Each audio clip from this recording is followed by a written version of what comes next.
I want to welcome you to the Bearcat Beat, where each week we talk about Sherman Bearcats athletics. The Bearcat Beat is brought to you by the Sherman Athletic Booster Club.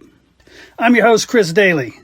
Sherman Bearcat Athletics represent the heart and soul of our community, where champions are made both on the field and in the classroom. Our student athletes embody the Bearcat spirit through dedication, perseverance, and excellence, creating memories and building character that will last a lifetime. Remember, it's better to be a Bearcat. All right, everybody, welcome back to the Bearcat Beat. I'm Chris Daly, and I am joined by none other than Coach Josh Aleman. How you doing, Coach? I'm doing good, man. Appreciate you having me back on. Of course. I wish we had happier things to talk about than some of these scores, but let's talk about them, because you're sitting 0-3 right now, that Reedy game. Talk about it. Yeah, so the Reedy game, when you're playing a team that goes 3 rounds deep every year, you can't spot them 21 points. You know what I mean? We had a block punt. We had a fumble on offense. It was a scoop and score. We also had a muff punt, when they punted to us. So those things, those are all in our control. We didn't handle the situation like we needed to. The deal is when you look at everything as a whole, we've played 8.5 quarters. We're 0-2. The Rock Hill game, we played 5 minutes. We had 12 plays. So you want to see improvement from week 1 to 2.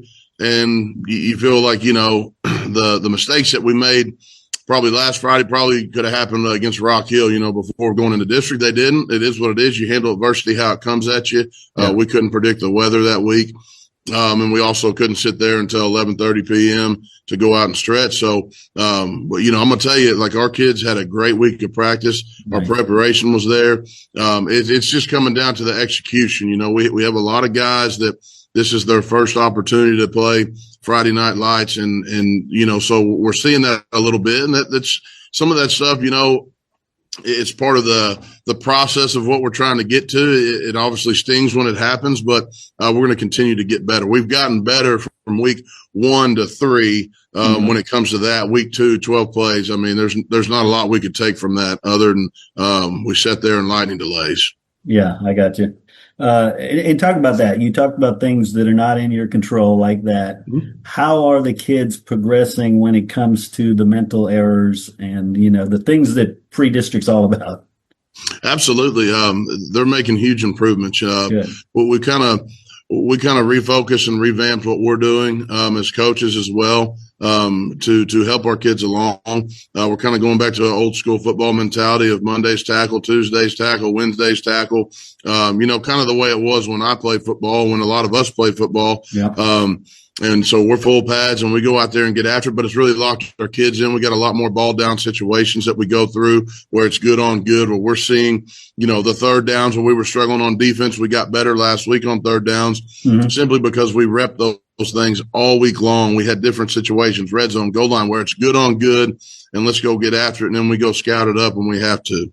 Nice. And you mentioned getting those reps, getting the tackles. What about the health of the kids? Because that's the flip side of that sometimes. You do think about those things as a coach, but you also understand that football is kind of a warrior sport now. And it's been the same way since the beginning of time. We obviously do not want anyone to get injured right now. We're 100% healthy, minus a couple things from the game. But, in order to prepare yourself to play on a Friday night, you've got to go through that process throughout the week of hitting and tackling and blocking, and going through things full speed to the whistle, to the ground. Football's football at the end of the day. We understand there's injuries that could happen, but if we do what we're supposed to in the weight room with our nutrition, our bodies will be able to handle it. Yeah. And you're teaching them great form. So, there shouldn't be a whole lot, knock on wood. Yes, sir. Talk about the weather in that area, because there's a whole lot of teams in that area that have had everything turned around because of the weather. It's Texas high school football here up in North Texas. I'm going to tell you, the first week we roll out there and it's 80 degrees. This is after a camp where it was 120 degrees, 160 on the turf. Then you go from that to week 1, it's 80 degrees. Week 2 dropped down to like 65 with lightning and rain, and it didn't stop for from 6 o'clock on until 11:30 or 11:02 was the last lightning strike. And then you come back out last week and it's 95 and like 85% humidity, but it comes back down to our training and how we prepare our kids. What I pride, our program in it, as well as our kids take pride in it, is how we condition in the summer and how we do things. We hadn't had a cramp in 3 weeks. And so you just go out and play football now. You get tired like everybody does, but in order to relieve some of our tiredness, let's get off the field on third down and we'll be okay. You know what I mean? And offenses keep the ball on third down and we'll be fine. So there's a lot of great things that we're doing. And I understand everyone's frustrated with the results. The scores are what the scores are, but we spotted Denison 4 turnovers. We spotted Reedy 3 turnovers, and it just seems like they're happening at the worst times of the game. But you just got to keep playing football. And that's what the kids understand. They responded. We give up the scoop or the punt block last week. They scoop and score, and we go out the next play and go 78 yards on an RPO that we run a bender behind the safety, and it goes and scores. So we responded. We just got to keep, like I keep telling the kids, we got to keep pounding the rock. You know what I mean? You never know when that thing's going to crack, but it's going to if you keep preparing and putting yourself in a situation to be successful. I love that. And again, whether it's weather, whether it's turnover, whatever, I see opportunities to discuss how to keep moving, right? Well, I think, for anyone, and that's what this game is so great, adversity kind of defines a man at the end of the day. You know what I mean? How are you going to handle it? What are you going to do about it? Are we going to fold the tent up because something doesn't go our way? Or are we just going to keep playing football? This game is the greatest game in the world. It teaches you everything about life. And sometimes in life, it's not going to go your way. But you know what? The sun keeps coming up, so you got to get up and go to work. It's 100% what it is. What you can guarantee yourself is if you don't prepare, then you're going to get the results that you don't want. So if you prepare and you give yourself an opportunity and you believe, and last week our word of the week was believe. This week it's effort. We have to go out there and believe that we can get after it, but we got to go and give max effort every single play. Nice. A lot of coaches I shouldn't say a lot. Several coaches have a goal chart. Like, these are the things we have to focus on. If we get so many conversions on third down or whatever. Do you have anything like that it's like, there are things that we have goal boards each week that we work off of, but we don't overemphasize or overstimulate our minds on that stuff. We're about us getting better and going out and playing ball. The analytics of football, here's how it works. You're going to put on a helmet, you're going to put on shoulder pads, and you got to go hit people. So when you're talking about the analytics, we look at it as a staff, but as a group, we got to get off the field on third down. We don't want to give up explosive plays, obviously. We want explosive plays on offense. We want to keep drives going, but we focus on ourselves. And, so yes, there's something to those analytic boards and all that and those goal boards. But our goal is to get better each week right now, and that starts each day, each rep of practice. I love that. And let's talk about McKinney North. You're both 0-3. You're both 0-1 in district. The saying is somebody's O's got to go. Mm-hmm. Well, McKinney North brings they bring a lot of challenges to us because they're very physical up front. They're a massive offensive line. They're a massive defensive line. They got skilled guys that can run on the back end. They got skilled guys that can run on the offensive side of the ball. They're going to try to RPO us to death, but they're going to hang their hat at the end of the day on running the football. So that's what we have to stop. And, that's what we feel like our strength is. We have some running backs that can go get it. So we feel like our strength is that.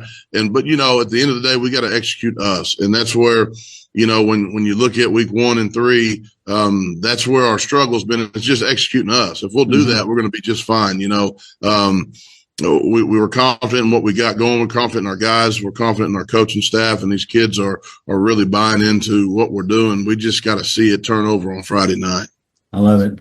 And finally, Coach, talk about who has stood out this week in practice? Because like you said, you're going hard. Are you noticing some people?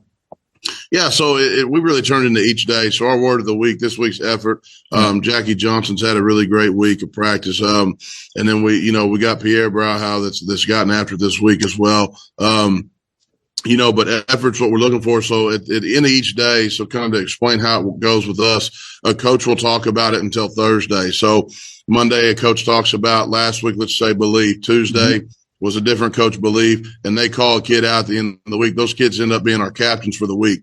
Nice. Wednesday, another player or another coach does it. And then Thursday, we have a kid do it. So a kid gets up there and speaks what they think what belief is. This week's effort, obviously we're on Tuesday, I believe. Is that what we're on? Yeah, we're on Tuesday today. So, we got 2 kids that we feel good about so far this week. And what's also huge with kind of the old school way to do it, is we do a scout team player of the week guy. And so those kids take pride in that. So our JV guys are out there giving us a look. And, man, I'm going to tell you, it's probably the best scout team look I've seen in 16 years of what we're expecting them to do. They're using it as a tool to develop them as a player. Zone, doesn't matter what offense it's in. You know what I mean? Yeah. So fast screens are fast screens. So we all do the same stuff. Just go out there and execute it and get yourself better. And if you can do it Monday through Thursday against our varsity guys, and Thursday night for them, it's just you're going out there and playing a different level of athlete. But this week we've had a really good week of just going out there and not worrying about. Look, there's noise from everywhere. You know what I mean? Yeah. The 0-2, the score, like that is what it is. That's all outside outside our walls. We can control. We didn't have school yesterday with the kids, and guess what? We had 98% of our kids here ready to work. So that's a testament to them at 6 o'clock in the morning even. So, couldn't be more proud of them and our coaches. You know what I mean? We worry about what's inside our walls, the belief that we have. I'm telling you, we're going to keep pounding the rock, and we're going to keep just getting after it. And the Sherman Bearcats are going to be fine. And, we don't have time for all the naysayers or any of the negative comments. Like we got inside of our walls, we're ready to rock and roll. We don't know what's going to happen, but it's going to happen. And once we get rolling, you never know how it goes. Yeah, no doubt. And I know I said lastly, but one more question. What about the sub-varsity? Because they don't ever get a whole lot of pub, but how is the sub-varsity done? It's the developmental piece of what we do. Our JV right now is 1-1. Or no, excuse me, 2-1. We lost a nail biter last week to Reedy. Our freshmen both swept Rock Hill. Maroon and white team both swept Rock Hill. So they're sitting at 1-1 as well. 1-1. Yeah, you got to think the weather and all that stuff. So yeah, they're 1-1 as well. Our kids are getting after it. It's the developmental piece. You know what I mean? Yep. We got some kids that probably could play up on Friday night and play special teams, but I want them playing 187 snaps, offense, defense, and special teams. And that's how we get to where we want to be around here. But those guys, man, you have to tip your hat and we've all done it. Yeah. But it's not necessarily fun all the time to go over there and be the scout team. But you know what? They do team at 6:30 in the morning, and then they go out there in their scout team, and then we get team again towards the end, and those kids are just getting after it. You know what? Some of them have gotten the call up. Moving into week 4 here, have gotten the call up because of how they performed in practice. I love it, Coach. Well, Coach, I want to thank you again, and best of luck this week. Hopefully, the kids perform well, and it'd be nice to get a W. But again, all that matters is you keep getting better, right? Yes, sir. That's it. I appreciate you. This is just one of the many amazing things that the Booster Club accomplishes throughout the year for all sports. If you're interested in joining the Sherman Athletic Booster Club, or if you want to purchase some merchandise to show your Sherman Bearcat love, you can visit the website at shermanisd.net under the Athletics tab.